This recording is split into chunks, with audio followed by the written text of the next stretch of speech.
Good evening po. Kamusta po ang bayan ng Diyos? I believe that we are all well by the mercy and grace of God. Pwede po natin kamustahin yung kasama natin para po maging relax tayo. Para mas maganda yung pagpupuri natin sa Diyos. Hallelujah. Amen, amen. Now, ngayon po, pakinggan natin ating kapatid na si Paul para basahin ng Psalms. Give thanks to the Lord, for He is good. I'm reading from the book of Psalms 136, verses 1 to 3. Give thanks to the Lord, for He is good, for His steadfast love endures forever. Give thanks to the God of gods, for His steadfast love endures forever. Give thanks to the Lord of lords, for His steadfast love endures forever. Amen, amen. Yes, God, we will give thanks to you. The God of gods, everlasting God, the beginning and the ending, the foundation of all the things that we see and unseen. The God who owns the heaven and the earth, the mighty Creator.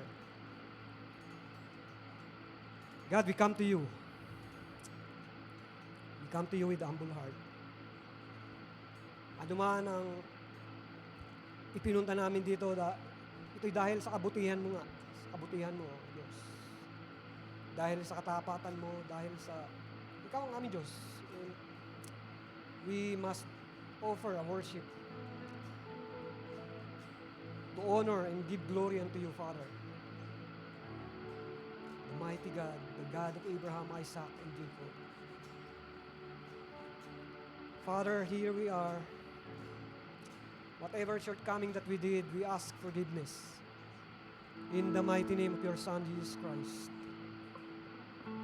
Thank you this time, Father, that we are having a boldness, confidence, Father, na whatever we do now, ano man ang ilalapit namin sa iyo, itataas namin sa iyo, ito'y magiging mabango sa iyo sa iyong harapan.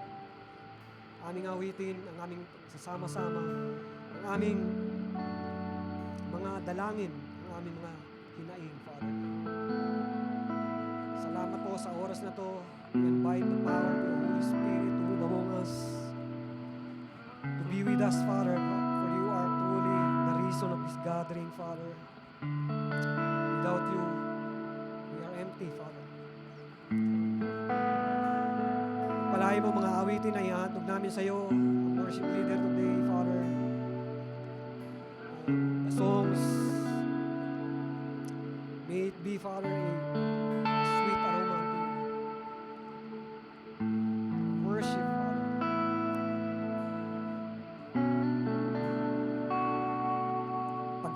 Paglapit namin sa iyo na may pagpakumbaba, Father. Pagsamba. Ganun din naman ang mga tatayo sa stage na to, Father, na whatever we say, may it be according to your will and become a information to us, Father.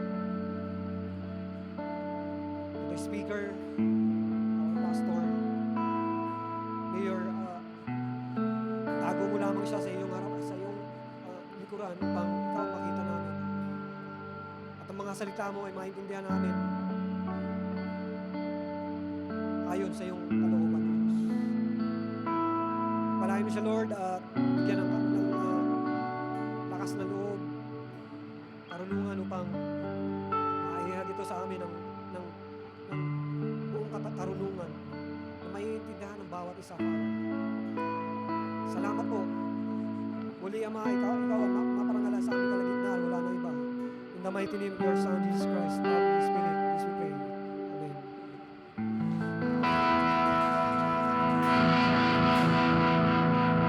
A blessed good evening to everyone. God is good. And all the time, God is good I can't hear. God is good. all the time. And all the time. God is good. So let us greet our friends, our members, our visitors. A warm welcome tonight. So let us look at your right, look at your left, and say that God is good to each of them.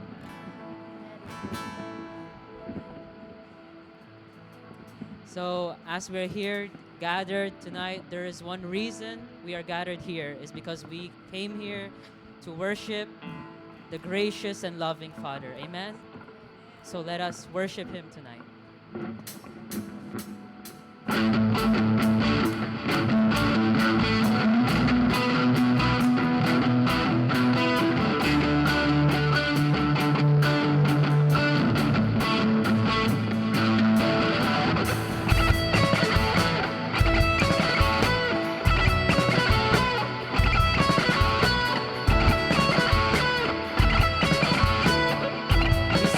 There is one reason. There is one reason why we're gathered here. Your love is causing us to sing. All of your people through your Son draw near. Sinners before their holy King. There is one reason. There is one reason why we're gathered here. Your love is causing us to sing. All of your people. And all of your people through your Son draw near. Sinners before their holy King. The church of God, bought by blood. We love you, Father, God of all our God forever. We praise you, Jesus, Christ our Lord, our Son, our Savior. We're here together for your glory.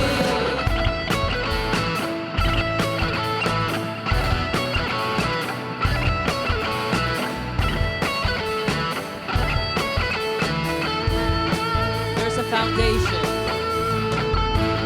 There's a foundation that we're building on, rooted in Jesus Christ alone. Every believer firmly thinks upon our everlasting cornerstone, the church of God, built by love. We love you, Father, God of all our God forever. We praise you, Jesus, Christ the Lord, the Son, our Savior.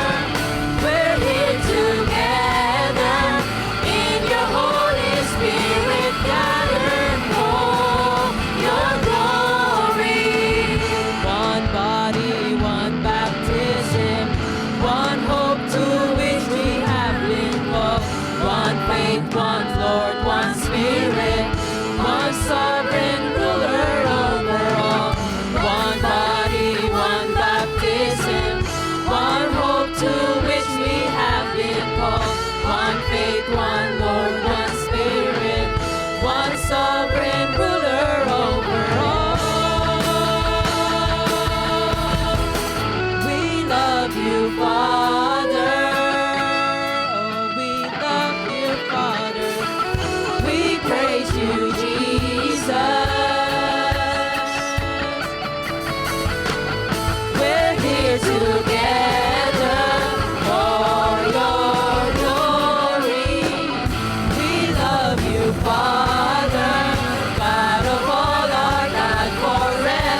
Yours is the kingdom and the power and the glory forever is yours. Heaven and earth bow down, the wonder of your name. Heaven is open, death is broken, and the glory forever is yours. Nothing can overcome the power of your name. King above kings, all the universe will sing. Everlasting God, you are wonderful. You are wonderful. The shout of the earth will be your praise. God forever and the light unto all will be your wonderful name. For the glory, Lord, is yours. God forever, all the glory, Lord, is yours.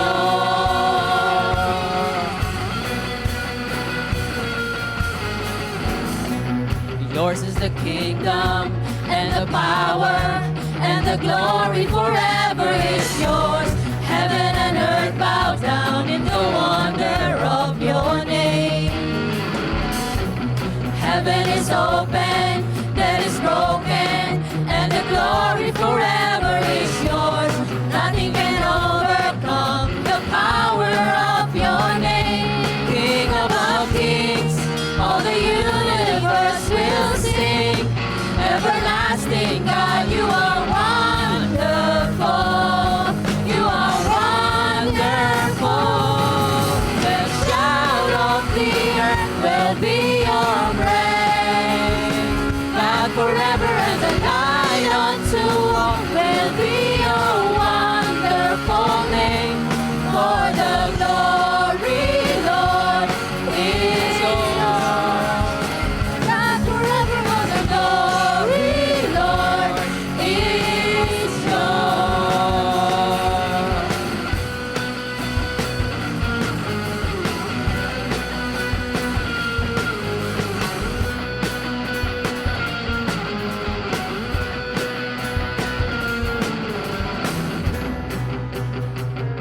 King above kings, all the universe will sing.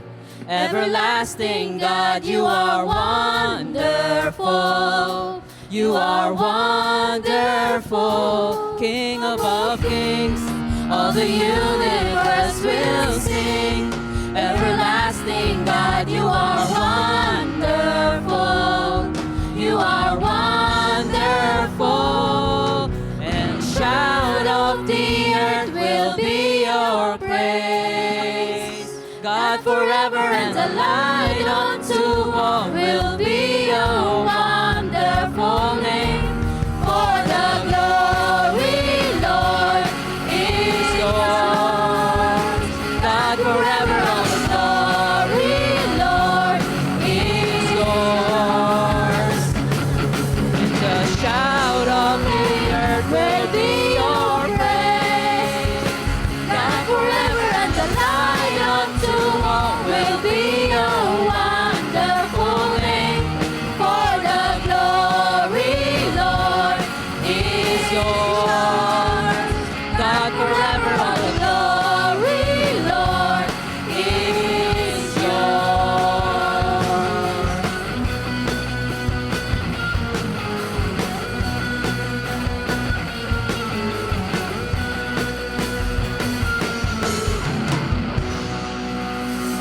For yours, O Lord, is the glory forever and ever. Let us continue to worship the Lord our God tonight.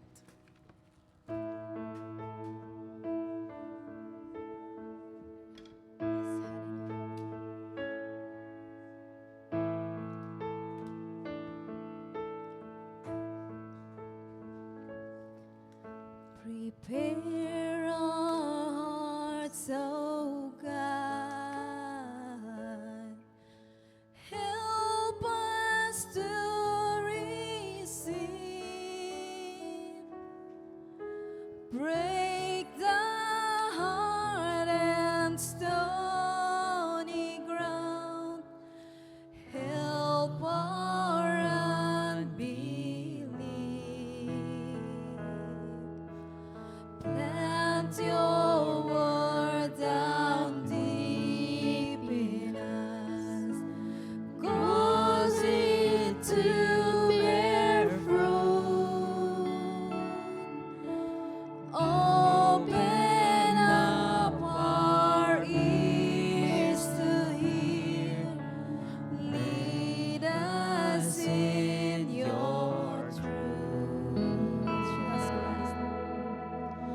Jesus Christ.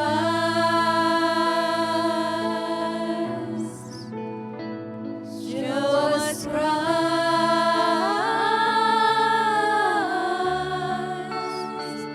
Oh God, reveal your glory through the preaching of your word, until every heart confesses Christ is Lord.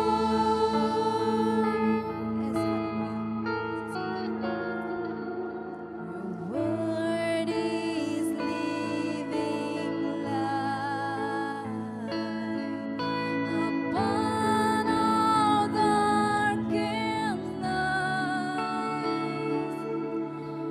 Guards us through temptations, makes the simple wise. Your word is food for famished ones, freedom for the slave, riches for the needy soul. Speak to us today. Yes, Lord, Jesus Christ. Jesus Christ.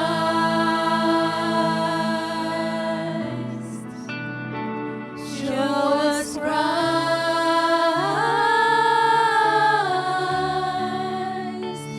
Oh God, reveal your glory through the preaching of your word, until every heart confesses Christ is Lord.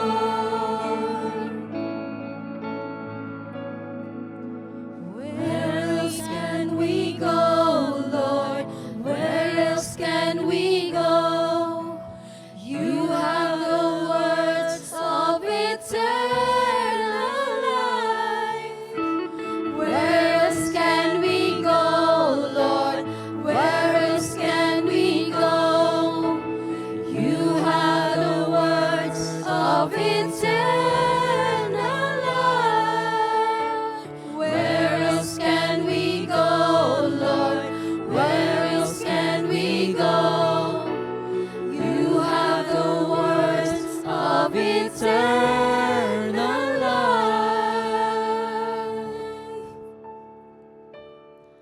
Jesus Christ.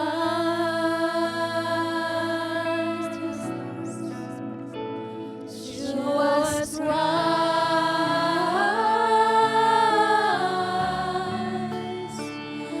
Oh God, reveal your glory through the preaching of your word, until everyone confesses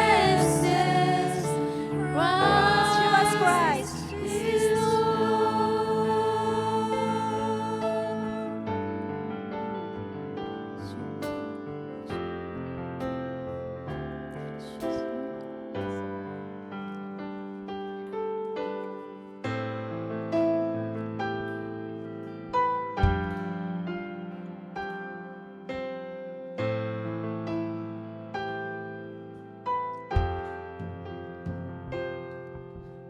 Who has held the oceans in his hands?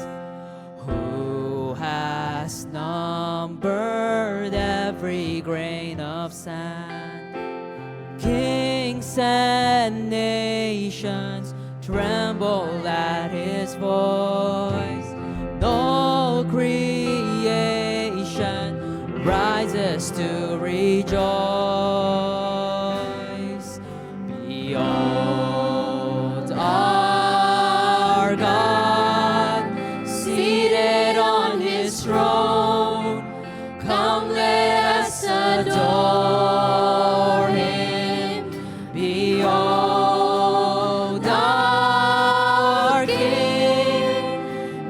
nothing can compare. Come, let us adore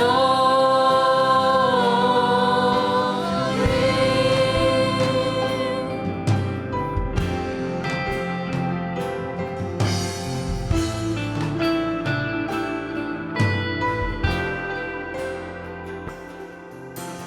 Who has given counsel to the Lord? Who can question any of His words? Who can teach the one who knows all things? Who can fathom all His wondrous deeds? Behold, our God, seated on His throne. Come, let us adore Him. Behold, our King, nothing can compare. Come, let us adore Him.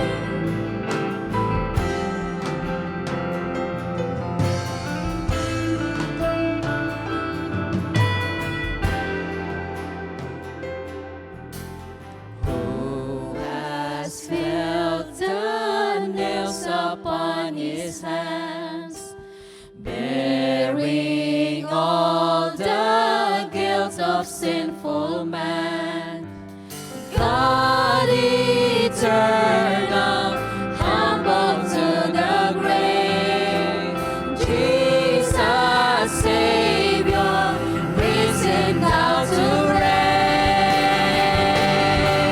Behold, our God, seated on His throne. Come, let us adore Him. Behold, our King, nothing can compare. Come, let us adore Him. You will reign forever. You will reign forever. You will reign forever. You will reign forever. Fill the earth. You will reign forever. Fill the earth. Will reign forever. Fill the earth. Will reign Your forever. glory fill the earth. You will reign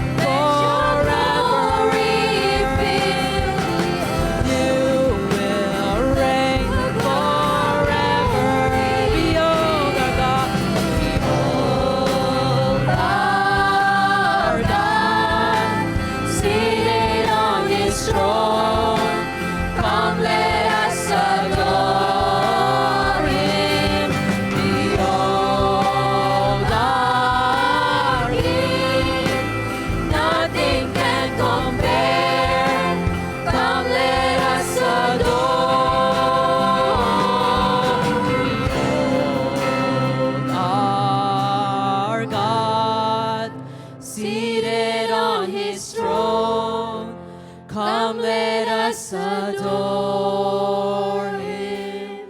Behold our King. Nothing can compare. Come, let us adore Him.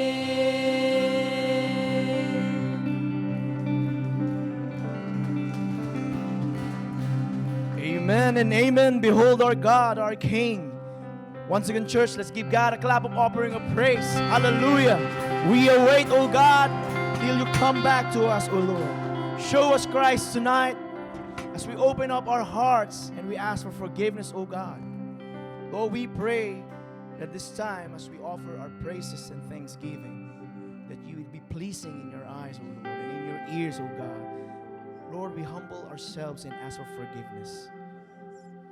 Lord, be with this church. Be with everyone who is here. To our members, to our guests, we ask, Lord, that you lead them. Let them interact and encounter you, O God. Let your Holy Spirit be with us this evening. And Father, as we pray, we remember to pray for our dear country, Philippines. Especially, Lord, in the past days that had happened in Cebu, O Lord. There is earthquake, there is left and right calamities and typhoon. We know, Lord, we cannot understand why everything is happening. But one thing we're for sure, O God, the days are numbered when you will come to us. The question is, are we prepared? Lord, we pray for those who have lost their loved ones and for those who are suffering from sickness. We pray, Lord, that you comfort the family of Sister Luella for the passing of her father, O God. We thank you, Lord, that his 82 years here on earth has been nothing but joy and happiness. Now that he's in your arms, Panginoon, we live comfort in their families. And for those of our members who are suffering from sickness, we continue to pray for healing, O Lord. Continue to touch the life and the body of our brother Mark as he battled the cancer, O Lord. Lord, no, we know that it's hard, especially here in the UAE, when you don't have a stable job and insurance to cover all the costs. We pray, Lord, for provision. We pray, Lord, for comfort and strength in their bodies.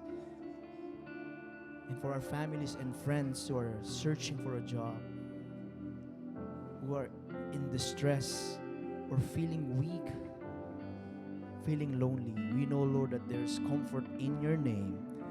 And we know, Lord, that your name is above all our trials and challenges in life. It will all come to pass. We just hang on to your hands, O Lord. Lord, it is our prayer as we prepare for the upcoming anniversary that every hands, every mind that you're using, lead them, O God, not because we just want to celebrate your faithfulness, your goodness in this church, but we want to celebrate for who you are, that people will know. And our guests, our friends, will see that this church is celebrating Jesus Christ, a true living God. And Lord, as we continue to pray for different countries, different activities left and right, the ongoing wars, oh Father God, in Ukraine and in Israel, we pray, Lord, for peace. We pray, Lord, that you would touch the heart of the leaders, the presidents, that all of this will come to pass. Enough of the suffering, enough of the killing of innocent lives, Father. We just raise you up these nations that there will be peace. We also continue to raise this country, UAE and Dubai in particular, for the freedom that we cherish, for the freedom that we can worship you in this place. Continue and bless the hearts of the leaders of this country, O God. The freedom that we have is because you are a great God and a God of everyone. And as we continue to pray, Father, for the lives of everyone here right now, whatever they're going through, wherever they are, whatever they have heart's desire, let your will be done. And according to your time, Lord, all our prayers will be answered, O God. We continue to pray for the order of the service. Bless our pastor, anoint him with your Holy Spirit, that only the living Word of God be lifted up. Nothing else, O Lord. That you will see, that everyone will see how you're working in the lives of everyone. Use our pastor, use the pulpit to preach the Word, O Lord. May it be bold and piercing in our hearts. Baguhin niyo, Panginoon, ang bawat isa. The blessing of good news and the gospel be etched in our hearts, O Lord. So that when we go out in this place, the real battlefield is outside, O God. Gamitin niyo po. Use us, O Lord, in our workplaces, in our family, Wherever we are, Lord, may you be glorified, O Lord, in our lives. This is our prayer and this is our desire. Once again, Lord, we remember to pray for those who are suffering, for those who have lost a loved one, or whatever it may be, Father. You know their hearts. You know what they've been praying for. For all we know, you will never forsake us, O God. Salamat po, Panginoon, for loving us even though we are unlovable and we are sinners. Truly, Lord, you alone knows who we are and who's this church. Lord, we thank you for everything. We just lift up all the days of our lives and all these things we ask. In the most precious name of Jesus Christ, we pray. Amen.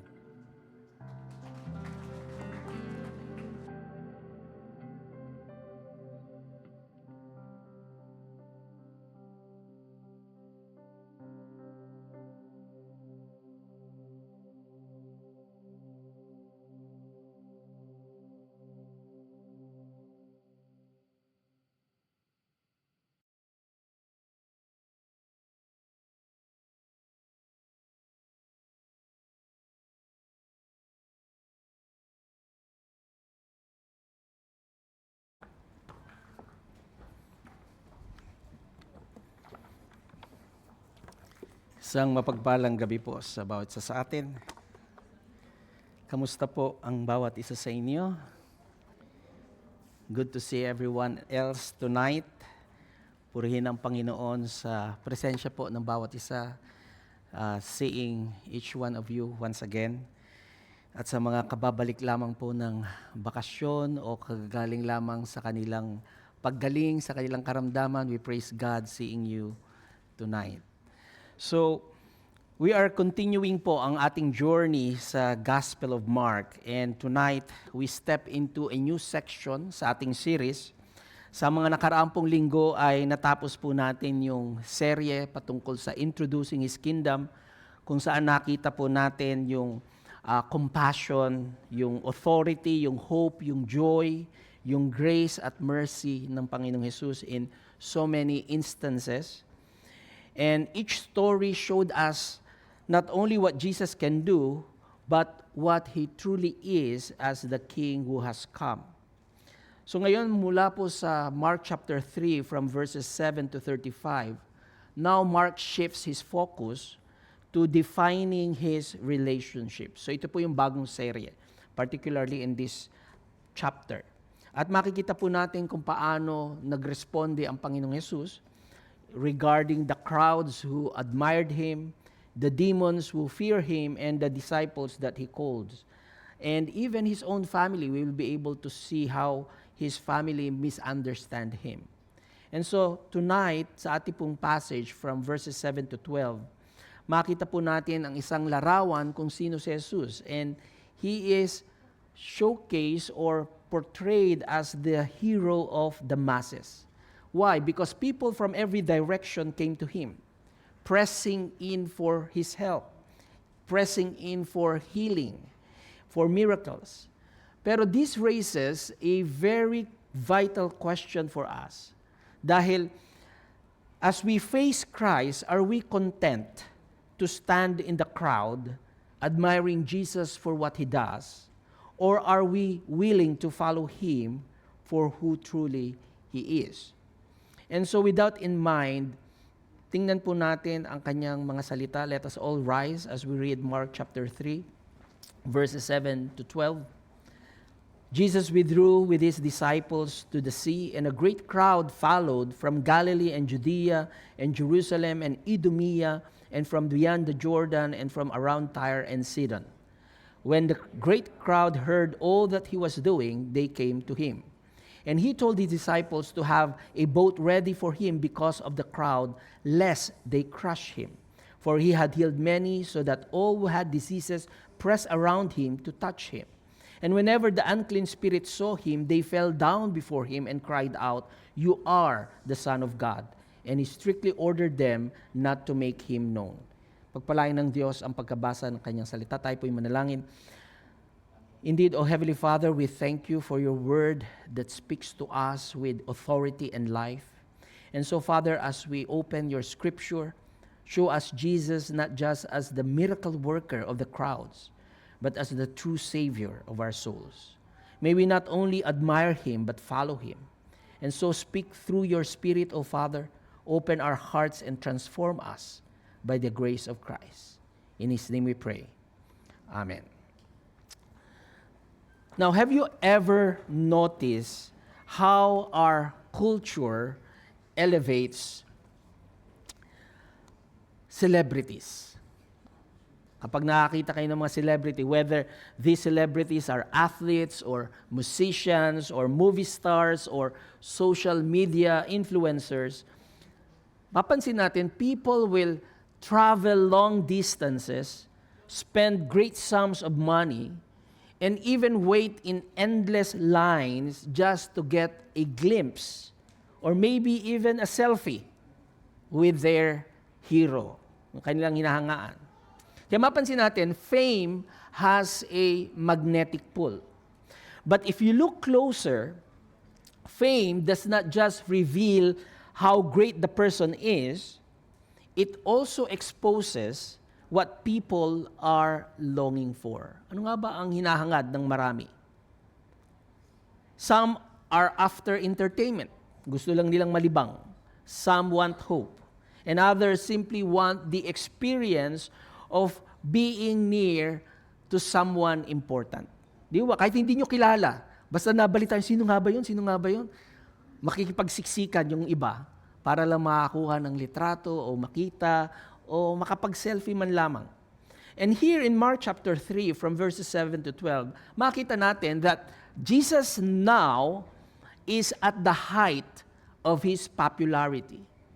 Crowds surge toward Him from every direction. And kung titingnan mo ang mapa ng Israel, Mark was telling us that this is from Galilee, from Judea, from Jerusalem, from Idumea, across the Jordan, even from the coastal regions of Tyre and Sidon. So these were not just small gatherings. This was a mass movement during that time. People were traveling hundreds and thousands of miles just in foot. Wala po nung Uber, walang train, walang metro, no? Bihira ang may alagang donkey o kabayo during that time. So, people are desperate to see Him, to touch Him, to experience His healing power. So to the eyes of the world during that time, Jesus had become a hero of the masses. And that's the reason why you will find in the stories, in the narrative, that Jesus is feeding thousands of people. Di ba yung una niyang feeding, 5,000, and that is only the male. So imagine, pag inisip mo 5,000 people, para po yung isang arena ng punong-puno ng tao. 5,000. Ngayon, ilan po tayo ngayon? Maybe 80 to 100? So, imagine 5,000. And now, here in this particular scenery, Mark is not interested in reporting the crowd sizes. Na para ba siyang isang journalist covering a significant event. Na ako ngayon ay nasa dulo ng EDSA, meron pong nagtitipong 30,000 katao. No, not like that. He did not emphasize that. But rather, he is drawing us into a deeper question in this narrative. Why are people coming to Jesus? And even more pressing, how are these people responding to Him? Kita natin, the crowd admire Him. Pero makipansin natin, admiration is not the same as discipleship. In fact, Mark will later show us that this same crowd who cheered Jesus for what He has done would actually abandon Him when the cross came into view. So, in this particular moment in Mark's gospel, in this particular section, makita natin na after Mark introduces us to Christ's kingdom, na kung saan nakita natin everything that He has done, from the leper to the authority that He can forgive sins, to the hope that He has given to a hopeless tax collector, to the joy of comparing Him as the bridegroom, to the grace on the Sabbath, and even on the mercy of healing on the Sabbath. All this introduces us to what the kingdom is like for the Lord Jesus Christ. And now He's defining His relationship. And so makikita natin dito tatlong iba't ibang response in regards to Jesus. The crowds who adored Him but He did not understand Him. The demons who feared Him and confessed His identity. And the disciples who could be called to truly follow Him. At ito po yung tension para sa ating ngayong gabi. Will we treat Jesus like the crowds did? Someone to admire from a distance, a kind of spiritual celebrity? Or we will embrace Him as Lord and Savior, committing our whole lives to Him?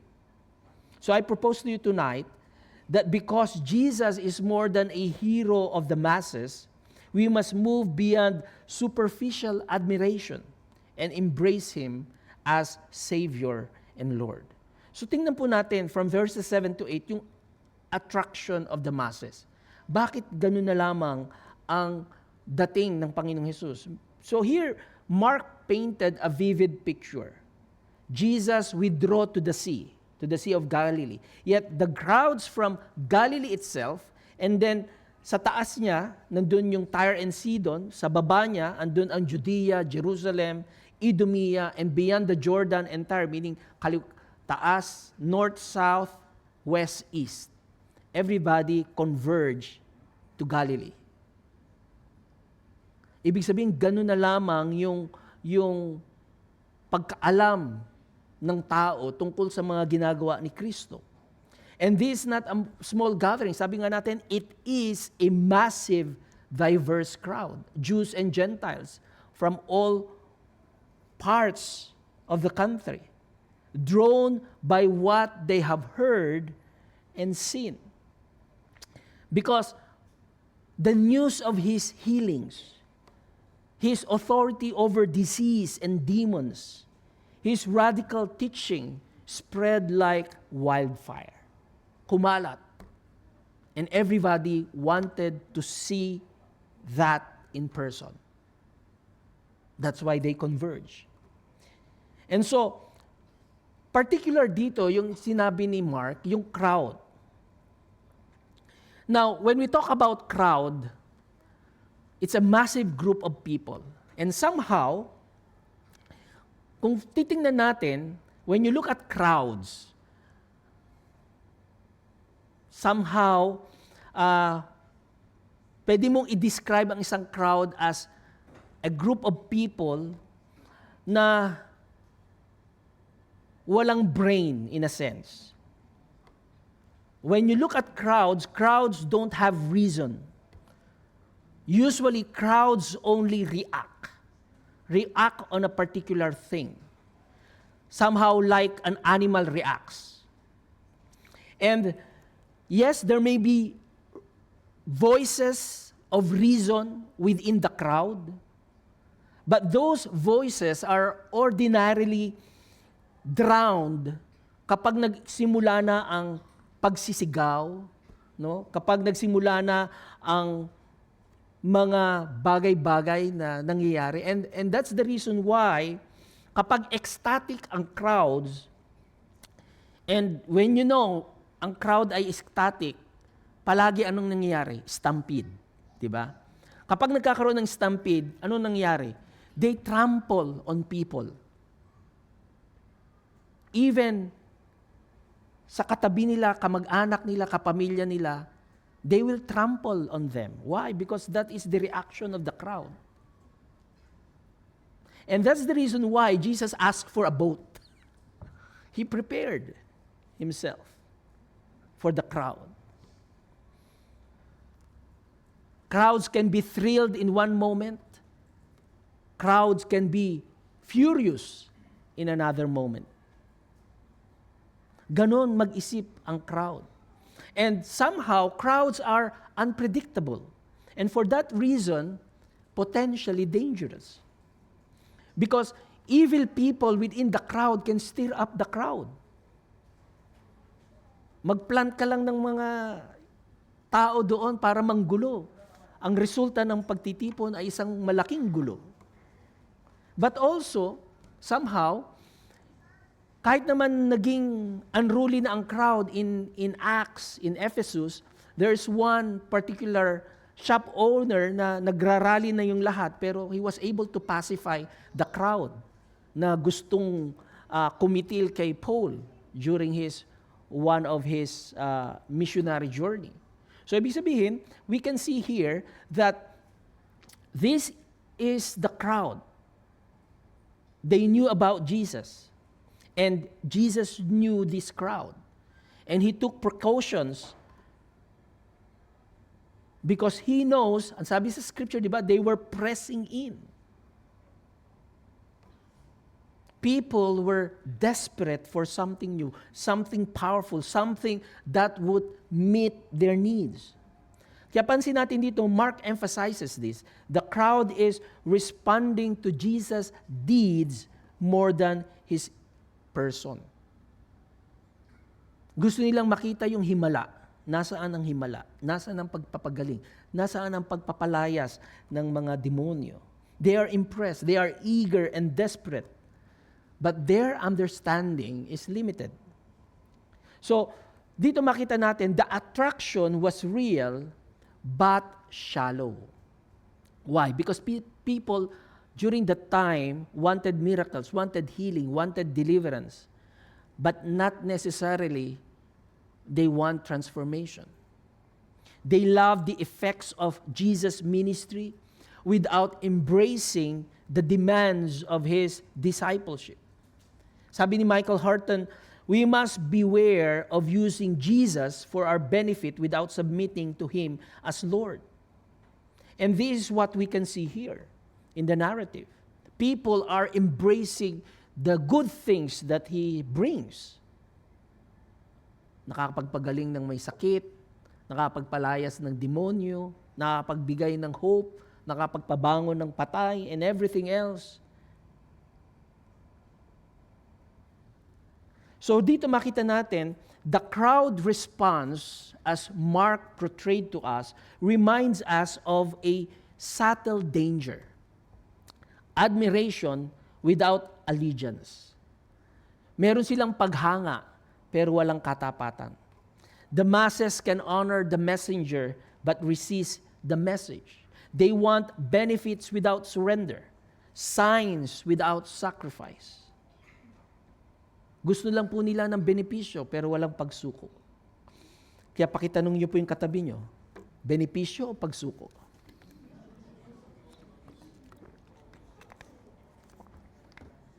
You see, that's how, somehow, ang ating mga kaisipan is wired. For example, lang, think of a launch of the new iPhone. Ngayon, merong iPhone 17, di ba? Thousands of people camp overnight outside the stores. They are enthusiastic, eager, and willing to endure discomfort. But their love is for the product, not the company or its values. Similarly, the crowd loved what Jesus did, not necessarily who he is. And so, even today, many admire Jesus as a healer. Many admire him as a teacher, as a prophet, or even a moral example. But we have to remember, admiration is not the same as discipleship. Kaya tanungin niyo po inyong mga sarili, do I follow Christ only for what He gives me? Or do I follow Him because of who He is? The Lord of my life, my Savior, my King. Kayo lang po makakasagot niyan. So, if you have admired Jesus and not willing to follow Him or trust Him first, mahirap po yun. It's just an admiration.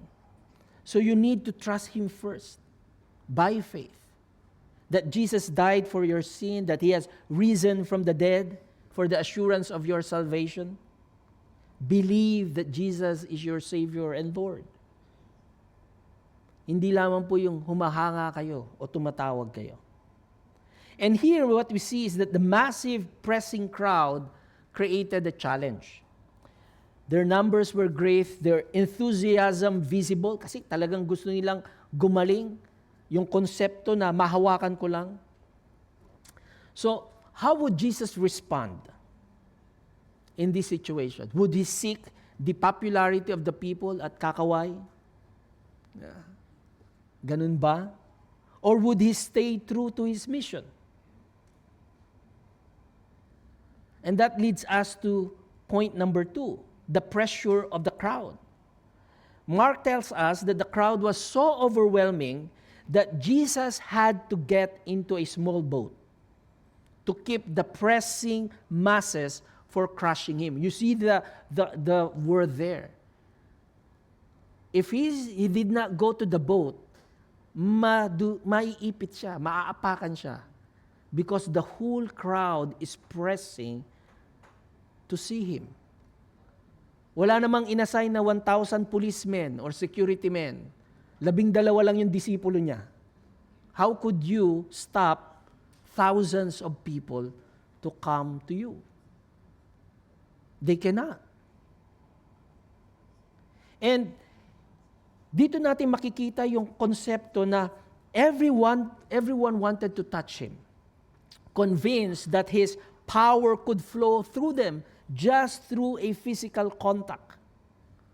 They press in with desperation, eager for healing, eager for deliverance, or simply to have a miracle in their lives. Hindi po yan naiiba, no? Sa atin, kapag may feast, no, sa Pilipinas, like the Feast of the Nazarene, sa Quiapo, imagine how people converge. Just to press in, just to touch, just to rub something, or just to be in that scenario, situation. Enough na sa kanila. And yet, notice, Jesus does not give in to the crowd's frenzy. He's not performing for popularity or spectacle. His concern is discipleship, mission, and ministry. Hindi yung palakpak ng tao. So makita natin, there is this pressing crowd. Nandun yung pressure. How would you provide healing, deliverance, upon thousands and thousands of people coming in?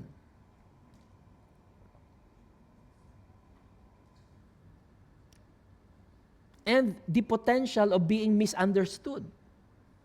Kasi we know in the story na for some people, they are looking for a Messiah that will deliver them from the bondage of slavery to Rome. Pero iba yung deliverance na dadali ng Panginoong Hesus eh. Deliverance from our sins.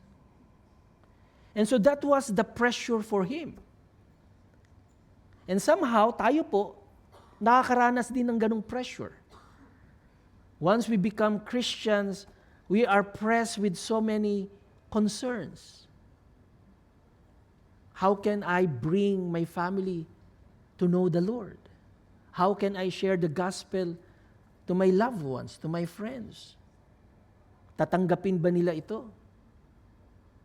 So pakitanong niyo po yung katabi mo, kapatid, pressured ka ba?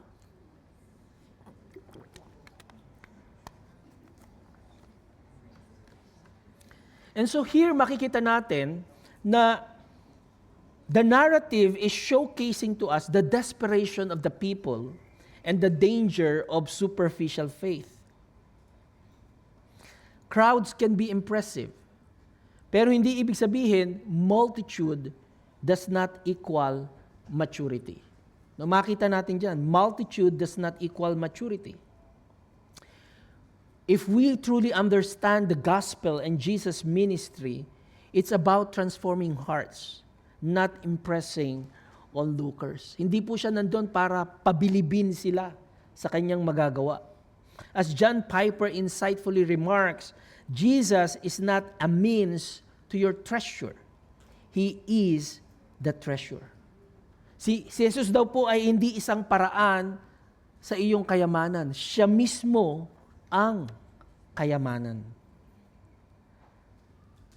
And here we can see a striking picture of who we really are. The crowd wanted benefit, not surrender. They wanted miracle, not transformation. And Jesus' response shows us that faith rooted in need is not the same as faith rooted in Him. Kailangan na kay Kristo. Kaya pakitanong muli ang katabi mo, sino ba ang treasure ng heart mo?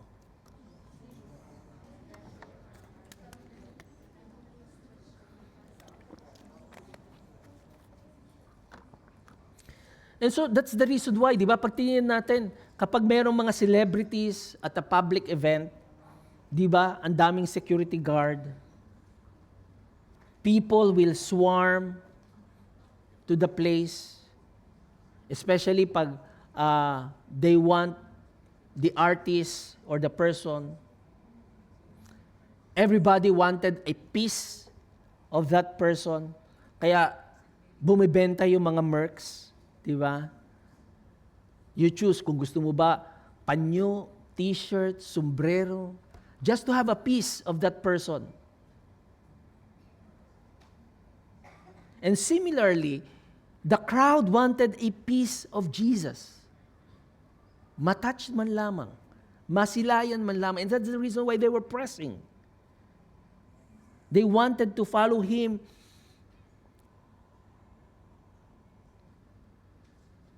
But not on His terms. And you see, their admiration could have crushed Jesus kung talagang gusto lang nilang makita. That's the pressure of the crowd, and that still exists today.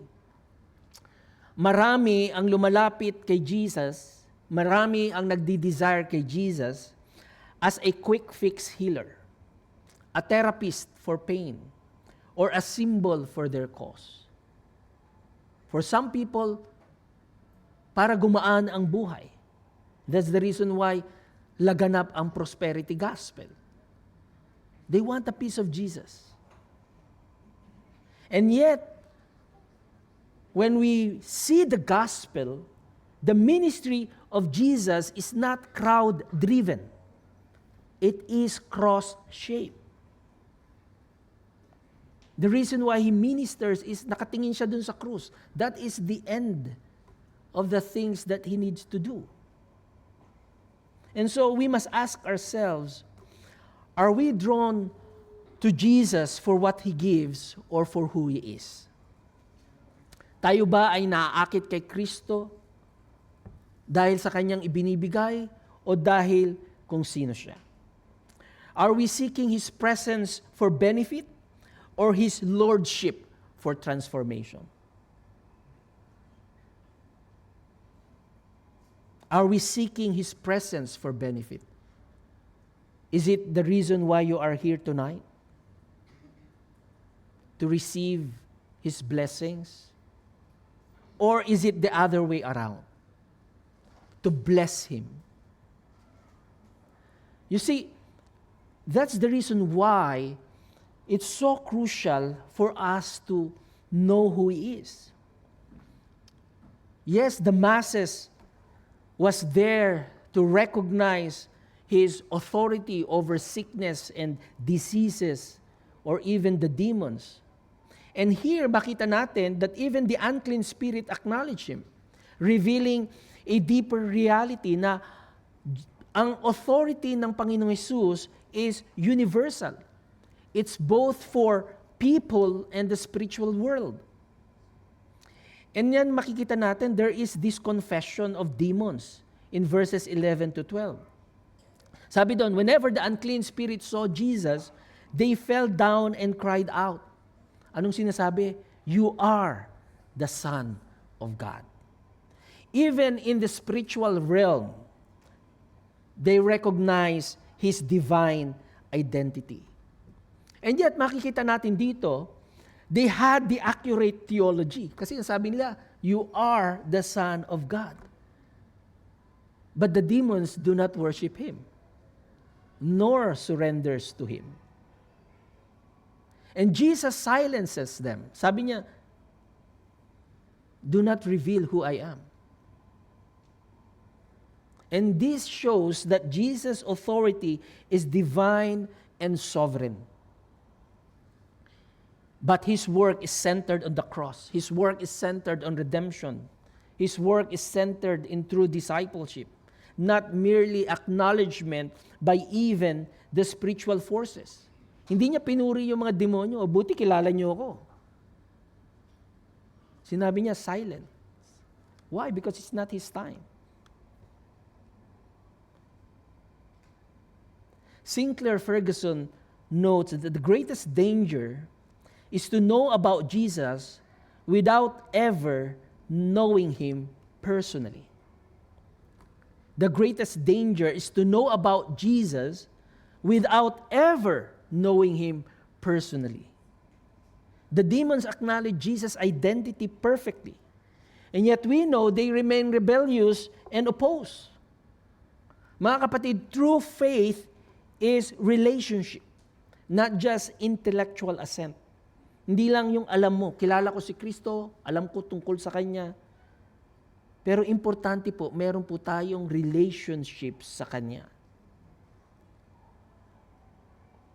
Kaya pakitanong niyo po yung katabi niyo, kapatid, may personal relationship ka na ba kay Jesus?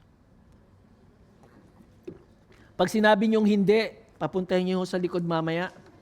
Kung ang sagot ng tinanong niyo ay hindi.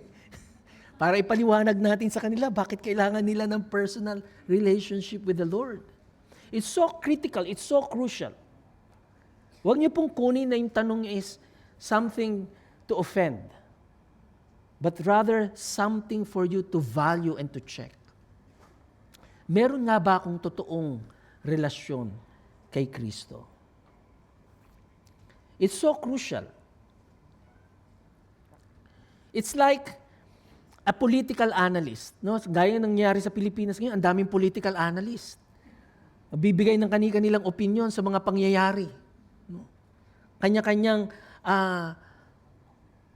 opinion, kanya-kanyang strategy.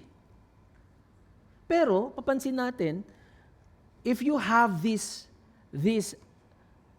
political savvy of analyzing things, and yet you refuse to support and obey the leader of your country, anong saysay nung nalalaman mo?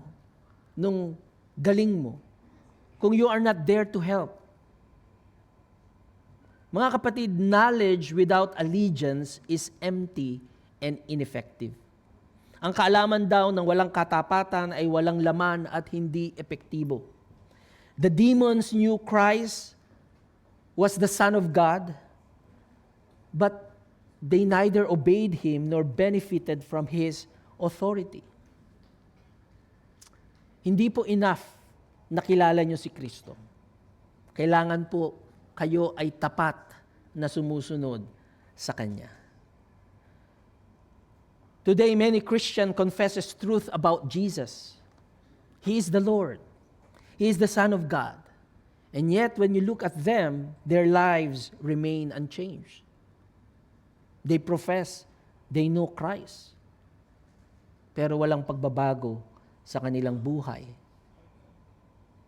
Mga kapatid, true discipleship involves allegiance over admiration. Kailangan po, you are following Christ in obedience, not just in words. You have surrender over recognition, letting His Lordship rule your decisions, your time, and your priorities. Hindi po enough na sabihin mong ako'y Kristiyano, ako'y tagasunod ni Kristo, ako'y kabilang sa iglesyang ito. Hindi po enough yun. Kailangan pong nakikita na kayo ay araw-araw na nagpapatuloy at sumusunod kay Kristo sa kanyang kalooban sa inyong mga buhay. There should be transformation over spectacle, allowing His power to change your life, not merely seeking His gifts.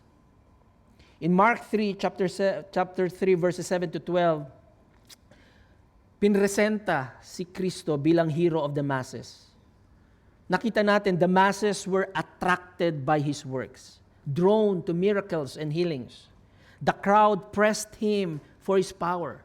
They were desperate for blessing and deliverance.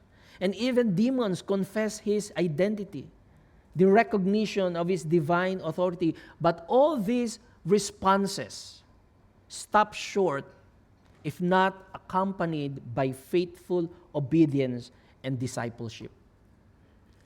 Jesus is more than a hero to admire. He is the Savior to follow. He is the Lord to obey. He is the King to worship. Nga kapatid, walang saysay kung kayo ay humahanga lamang kay Kristo o kilala nyo si Kristo. Kailangan may tunay na pagsunod, may tunay na pag-obey, may tunay na worship sa Kanya. Mga minamahal kong kapatid, don't settle for being part of the crowd. Move from admiration to allegiance. Be faithful in your obedience to Christ. Kailangan po tayong maging tapat sa ating pagsunod. Yes, we fail. Yes, sometimes we ignore Him sa ating mga buhay. But still, the Word of God reminds us to continue.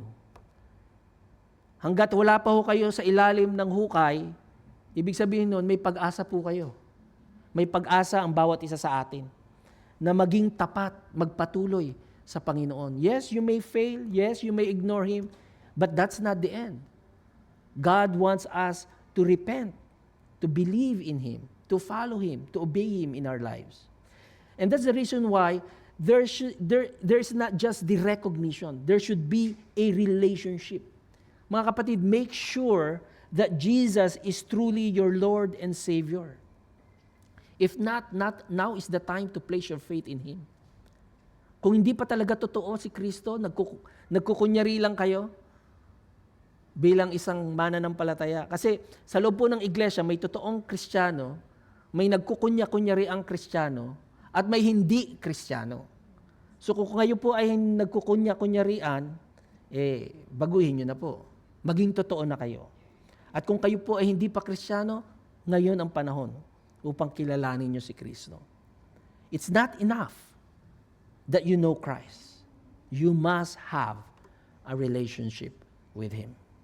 And so it's not enough that you seek His gifts. Pumupunta kayo sa iglesia para kayo i-bless. But rather, you must surrender to His grace. You must always have a heart of humility and surrender to Him. The hero of the masses is calling us not just to press in sa Kanya, but to bow down, to obey, and to follow Him faithfully. Tayo po'y manalangin. Our Heavenly Father, we thank You. And Lord Jesus, we confessed that most of the time we come to You like the crowds, seeking Your blessing, seeking Your healing, seeking Your deliverance, instead of Your presence in our lives. Forgive us for wanting Your power without embracing Your cross. Teach us to follow You not as fans, but as faithful disciples. Indeed, Lord Jesus, may we live in awe of who You are, not just what You can give to us. And indeed, may our lives reflect Your grace and truth in a world that's still desperate for hope. Change us and transform us. In Your mighty name we pray. Amen. God bless you.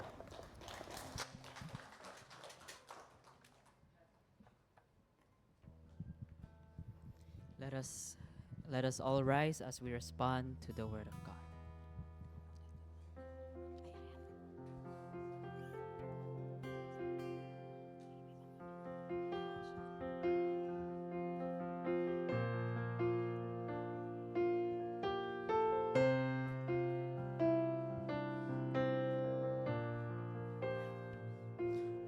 Gift of grace is Jesus my Redeemer. There is no more for heaven now to give. He is my joy, my righteousness and freedom, my steadfast love, my deep and boundless peace. To this I hold, my hope is only Jesus. For my life is wholly bound to His. Oh, how strange and divine, I can sing all is mine, yet not I, but through Christ in me.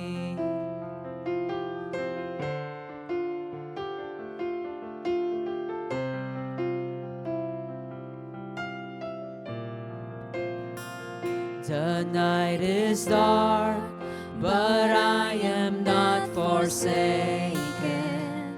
For by my side, the Savior, He will stay.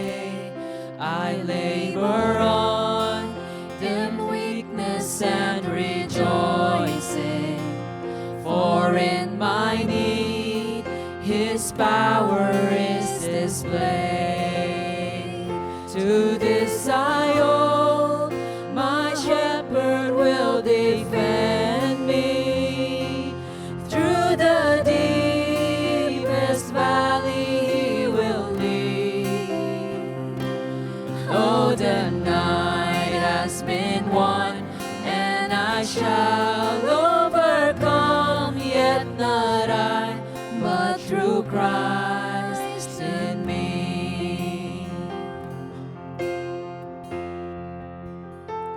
No fate I dread, I know I am forgiven.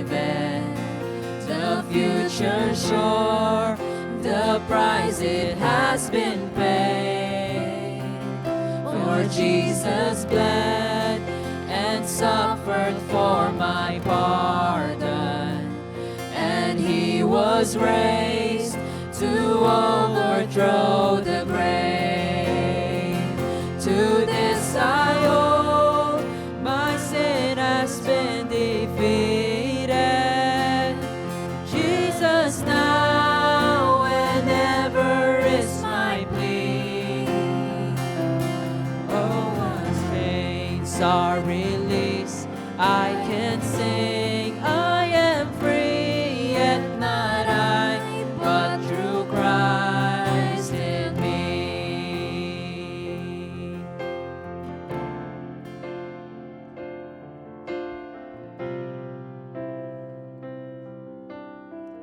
With every breath. With every breath, I long to follow Jesus, for He has said that He will bring me home. And day by day, I know He will renew me until I stand with joy before the throne. To this I hold, my hope is only Jesus.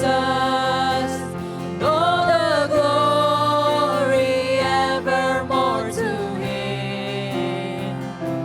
When the race is complete, still my lips shall repeat, yet not I, but through Christ in me. To this I hold. To this I hold, my hope is only Jesus. All the glory evermore to Him. When the race is complete, still my lips shall repeat, yet not I, but through Christ in me.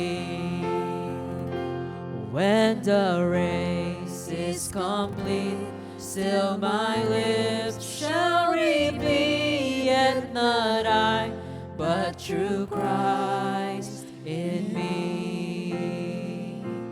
Yet not I, but through Christ in me. Yet not I, but through Christ in me. Amen.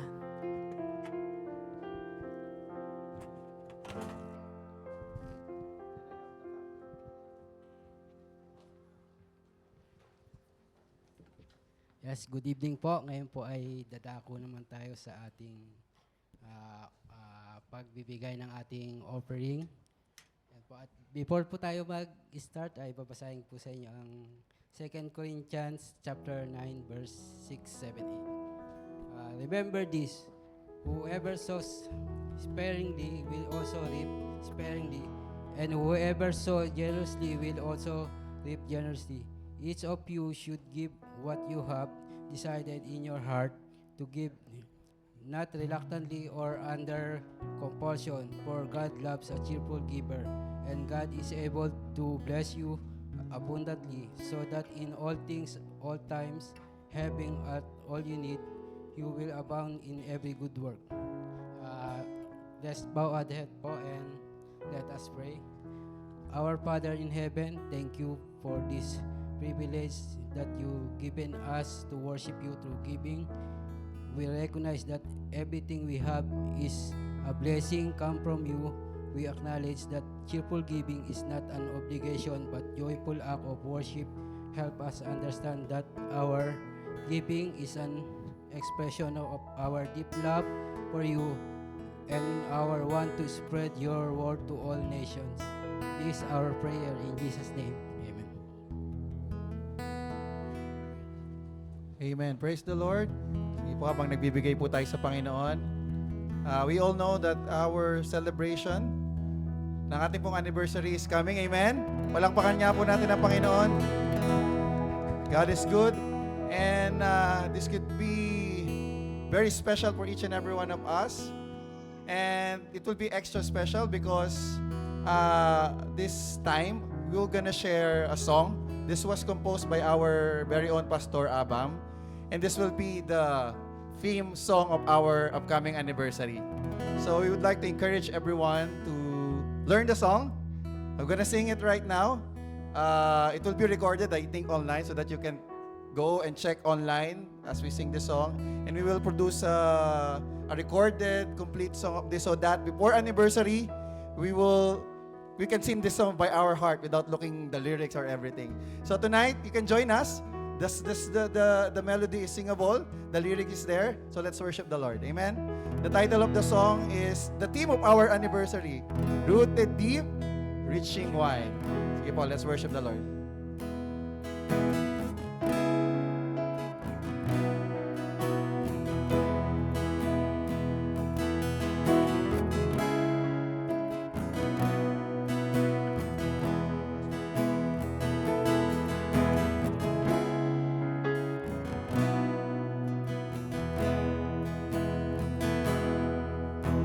Established in Christ, our cornerstone. In Him we stand, in Him alone. Rooted deep in grace and love, strengthened by His truth above. Join us, let's sing. True trials. Through trials faced, our hope is sure. His word of life will still endure. Nations wait to hear His call. Christ the Lord is King of all.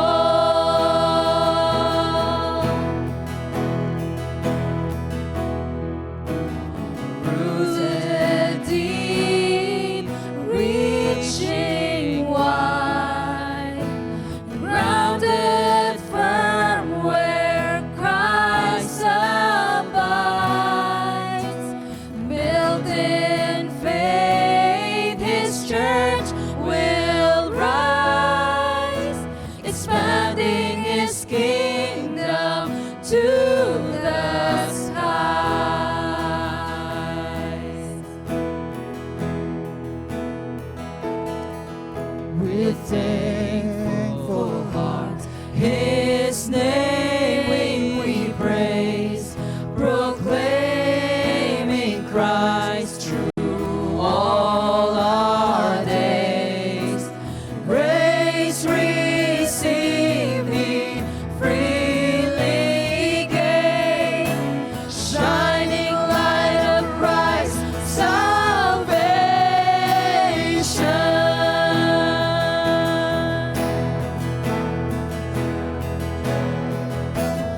Rooted deep, reaching wide, grounded firm where Christ abides. Built in faith, His church will rise, expanding His kingdom to the sky. Oh, glory to the risen Son, the Spirit's power, the Father's throne, established strong till He returns. The world renewed, His kingdom firm. All glory to the risen Son, the Spirit's power, the Father's throne, established strong till He returns. The world renewed, His kingdom firm. Can we all stand? Tayo po tayo lahat. And let's sing the chorus all together. 2, 3, go. Rooted deep, reaching wide, grounded firm where Christ abides. Built in faith, His church will rise, expanding His kingdom to the sky. Can we sing once again?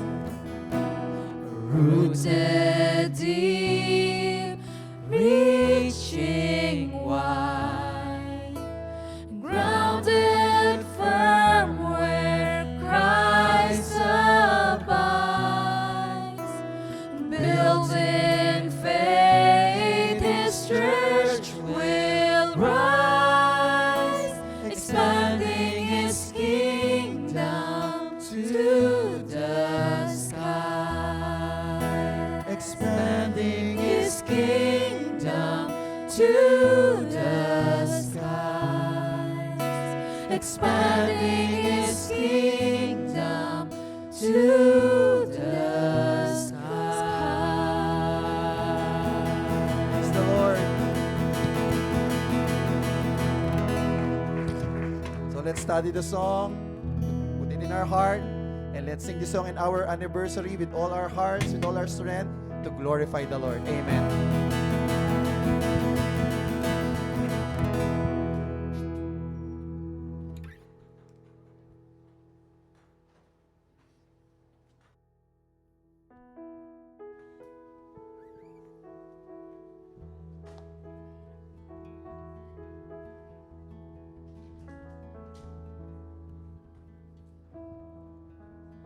Amen. So napakaganda po ng ating theme song for our anniversary this year.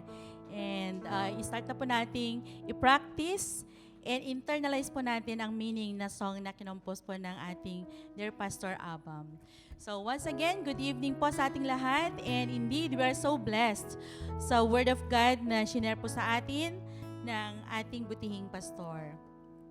And since wala po tayong newcomers, let's say, hello October. Ano po ba ang big event natin ngayong October? Yes, it is our church anniversary. At ilang taon na po tayo? Yes, 22 years. And alam nyo po ba na 22 days na lang din before our anniversary.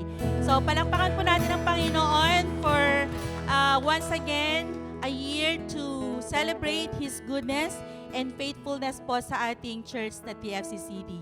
So, glory to God po. And just few reminders lang po para sa ating anniversary. Of course, ano po yung date? Okay, that is the last Saturday, which is the 25th of October. And we will start at 5 p.m. Pero siguro mas earlier pa for those who will have some preparations. And on the 26th, Sunday, we will not be meeting po sa Burjuman. And let's encourage our friends or church mates na nag-attend po ng ating church service during Saturday to attend during Sunday to attend on Saturday. Para all together po to celebrate ang ating anniversary. And also po, ang motive po natin, baka mamaya meron pong maligaw dyan. Ano pong motive natin? Ayan, nakapula kasi siya.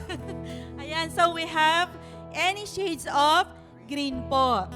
And napakaganda pong ating a theme which is rooted deep, reaching wide. So we encourage everyone as well to please invite our friends na ministeryo na po tayo sa kanila. This is our chance. Nadalhin po natin sila dito sa ating simbahan upang sa ganon ay we can expand our church and the kingdom of God. Okay? And also, sa ating mga fellowship on the next Saturday, canceled po, but the rooms are not canceled because this is giving way for us or anyone who can have the practice or kung ano po yung dapat nating gawin for the anniversary. So, yung room po ng men's and ladies fellowship ay open po para sa ating lahat. Ayan. So, be there po at 5 o'clock para sa ganon ay ma-practice po ng mabuti. And also sa mga presentations. So, I know very well that some of you are excited na and nagpa-practice na po.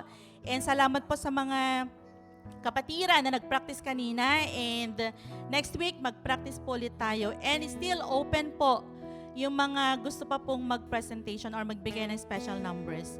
Meron pa pong slots. Kayo may skills po natin. Yan. So, ibigay po natin lahat sa ating Panginoon. And also po sa mga nagbigay ng foods. Maraming salamat po. Magbibigay pa lang pala. But they are very much willing to share their blessings during our anniversary. Thank you so much. And yung mga pwede pa po at makapagbibigay pa po is still open. And be reminded na dapat wala daw sabaw. Yun. Dapat pika-pika lang po para po hindi tayo ma-call ng attention ng ating simbahan. And lastly po, yung t-shirt po na ipapamigay po natin as a token, meron po tayong sample kanina na pinakita sa baba. And we still have some time after po ng church natin. Please feel free to approach our couples ministry chairs para po isukat natin. At please identify your sizes and finalize it today po para makapag-finalize na rin po ang couples to print sa ating mga t-shirts. Ayan. Sa atin naman pong mga weekly announcements, of course, we have our WAP, Worship and Prayer every Tuesday, and that starts from 8 a.m. until 9:30 p.m. So, let's all pray together po para sa ating mga kapatiran, sa ating mga prayer concerns, and also, ayan, we have our discipleship lessons. This will be on the 3rd. Outreach. Outreach is Sunday. That is tomorrow. Sorry. Ang nasa ko, canceled. Ayan, so continue pa rin po tayo tomorrow and the next Sunday. But after po ng ating anniversary, wala po tayong outreach fellowship or church po. Okay, that's all. Thank you very much and God bless everyone.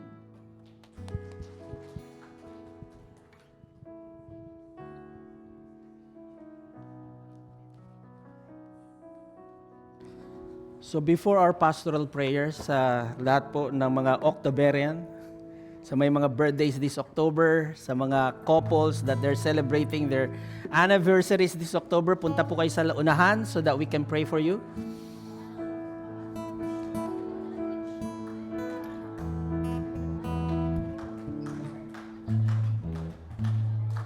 Wala pong October.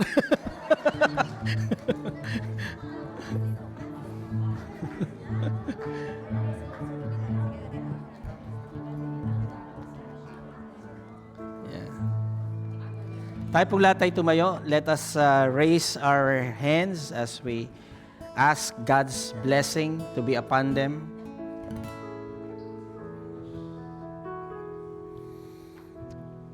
Our Heavenly Father, we come before you with grateful hearts, rejoicing with those in our church family na nagse-celebrate po ng panibagong taon sa kanilang mga buhay. Another year of love and life. Lord, we thank you for the gift of birthdays and anniversaries. Dahil ito po ay reminders ng iyo pong katapatan, ng iyo pong mercy, ng iyong sustaining grace sa buhay ng bawat isa. Tunay po, O Diyos, sa mga nagse-celebrate ng kanilang anniversary this month, dalangin namin, O Diyos, ang iyo pong sustaining grace sa kanilang buhay, mag-asawa. Indeed, O Father, may you continue to sustain their union through seasons of joy and challenges. Indeed, O Father, ang panalangin namin, ang kanila pong pag-ibig sa isa't isa grow deeper as they grow closer to you.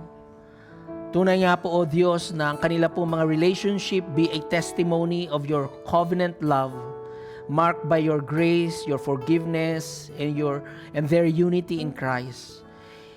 Father, we pray that you will empower them to raise godly families and to serve as examples of your faithfulness in a world na nangangailangan ng makita ang kagandahan, ang pagpapala, ang disenyo ng marriage life. Indeed, O Lord, we celebrate birthdays and the gift of life that you have given them. Tunay nga po, Panginoon, that you have formed them in their mother's womb and ordained all of the days of their lives. At tunay po, Panginoon, sa panibagong taon na ipagkakaloob nyo sa kanila, dalangin namin, O Diyos, na ito ay magkaroon sila ng deeper fellowship with you, O Father. That they will have greater spiritual maturity and a renewed passion for your purposes sa kanilang mga buhay. Patuloy po silang bigyan ng matibay na pananampalataya sa gitna ng mga pagsubok, kagalakan sa kanila pong paglilingkod sa inyo at ang iyo pong peace sa pamagitan ng iyong presensya sa kanilang buhay at karunungan, Panginoon, sa mga desisyon na kanilang gagawin. Indeed, O Lord, may their lives reflect the light of Christ wherever you lead them. Panginoon, pagpalain niyo po ang bawat celebrant with good health and fruitful days and an unwavering hope anchored in you alone. And may they continue, Lord, to walk in the good works that you have prepared them. Tunay nga po, Panginoon, na paglalimin niyo ang kanila pong pananampalataya sa inyo. At tunay po, Panginoon, na may their lives bring glory to your name. We ask all this in the name of our Lord and Savior, Jesus Christ. Amen.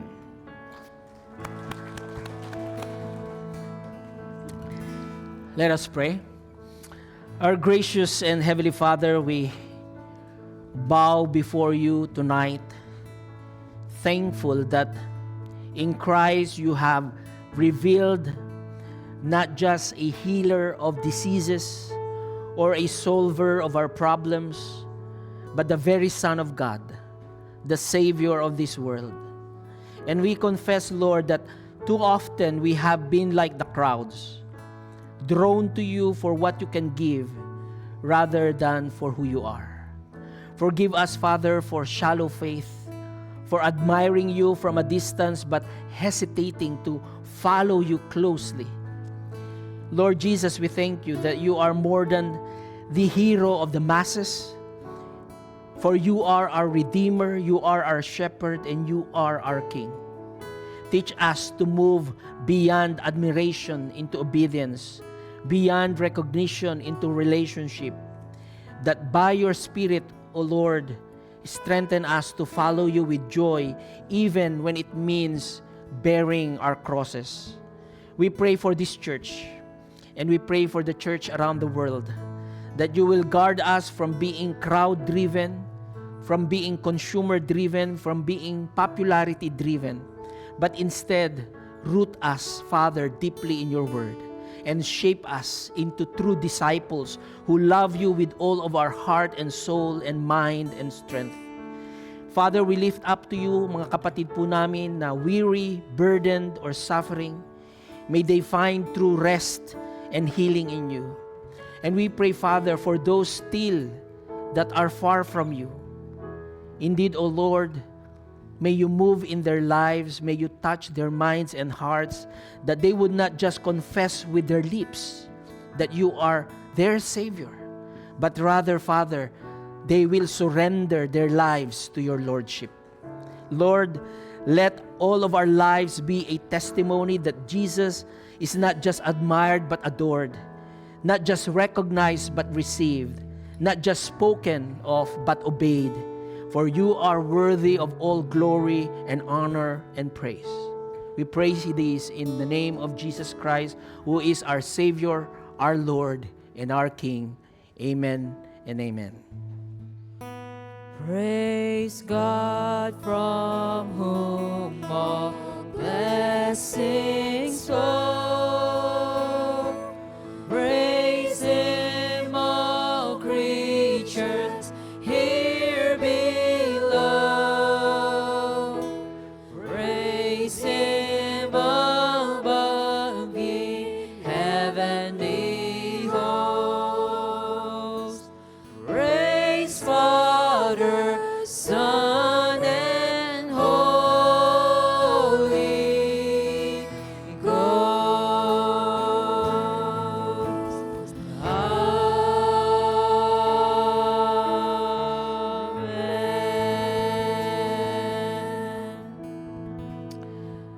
Now may the grace of the Lord Jesus Christ, the love of God the Father, and the fellowship of the Holy Spirit be with you all, that you may not only admire Christ with the crowd, but follow Him as Lord of your life.